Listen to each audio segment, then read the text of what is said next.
Greetings. My name is Phyllis Laperkia.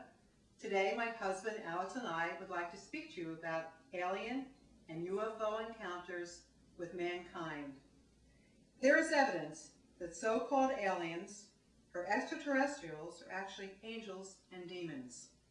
They are extremely intelligent beings. The Bible relates that angels are slightly superior to mankind. And you have made him only a little lower than angels, and placed a crown of glory upon his head. Psalm 8:5. The Nephilim, those who fell in Hebrew, are the offspring of demons and mortal women who inhabited the earth thousands of years ago, as recorded in the Holy Scriptures. Now a population explosion took place upon the earth. It was at this time that beings from the spirit world looked upon the beautiful earth women and took any they desired to be their wives. Then Jehovah said, "My spirit must not be disgraced in man, wholly evil as he is. I will give him 120 years to mend his ways." In those days, and even afterwards, when the evil beings from the spirit world were sexually involved with human women, their children became giants, of whom so many legends are told. Genesis 6:1-4. Thus the progeny of the Nephilim were giants with 6 fingers on each hand and 6 toes on each foot. They were exceedingly strong and expert in the martial arts. They lived among the Philistines and battled the Jews for control of Canaan. And once, when the Philistines and the Israelis were fighting at Gath, a giant with 6 fingers on each hand and 6 toes on each foot defied Israel, and David's nephew Jonathan, the son of David's brother Shemaiah, killed him.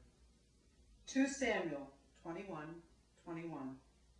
When the Jewish spies surveyed Canaan for settlement, they were disheartened. So the majority of the spies were negative. The land is full of warriors. The people are powerfully built. And we saw some of the Anakim there, descendants of the ancient race of giants. We felt like little grasshoppers before them. They were so tall. Numbers 13:32-33. These hybrid humans were vanquished by the Jews under the leadership of Joshua. During this period, Joshua routed all the giants, the descendants of Anak, who lived in the hill country in Hebron, Deber, Anab, Judah, and Israel. He killed them all and destroyed their cities. None of them were left in all the land of Israel, though some still remained in Gaza, Gath, and Ashdod. Joshua 12:21-22. Actually, a few of them survived until the time of King David, who slew one of them, Goliath, the most famous giant in the Bible. Then these gargantuan men vanished. What happened to the race of the Nephilim? I believe that God exterminated them for the nefarious offense of their demon forebears copulating with earth women. In Israel were born giants, men renowned from the beginning, great in stature, expert in war. Yet God did not choose them, neither did they find the path of knowledge. And because they did not have wisdom, they perished through their own folly. Baruch 3:26-28. We must always be mindful that demons are fallen angels who are immortal. They continue to occupy the entire earth. In fact, if demons were not visible, they would block out the entire sun. Our world is a battleground for spiritual warfare between our guardian angels and the demons. A guardian angel is assigned by God to protect each human being, for he orders his angels to protect you wherever you go. They will steady you with their hands to keep you from stumbling against the rocks on the wall. Psalm 91:11-12.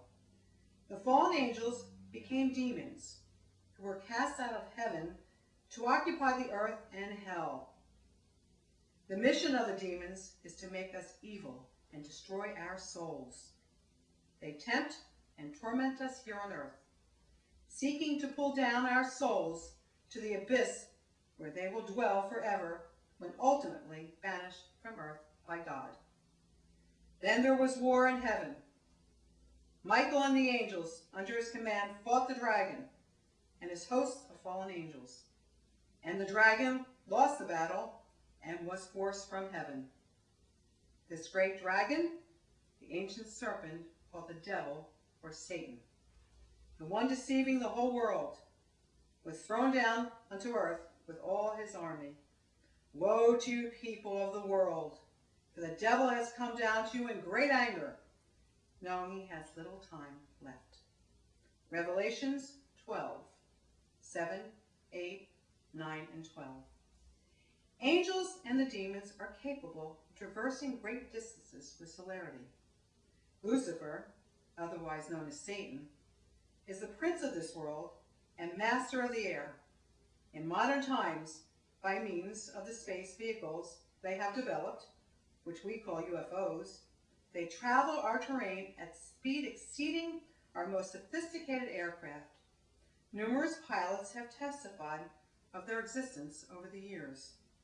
At times, the alien spacecraft have flown close to our jet planes, but when we attempt to pursue them, even with the supersonic stealth, the UFOs can fly away instantly. Pilots have reported they are luminous, varying in shape, but most commonly perceived as flying saucers.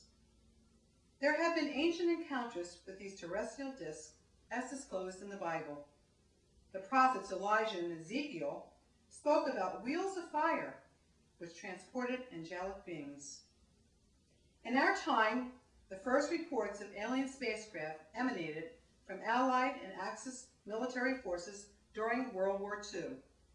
Each side speculated that the opposition had created these unidentifiable aircraft.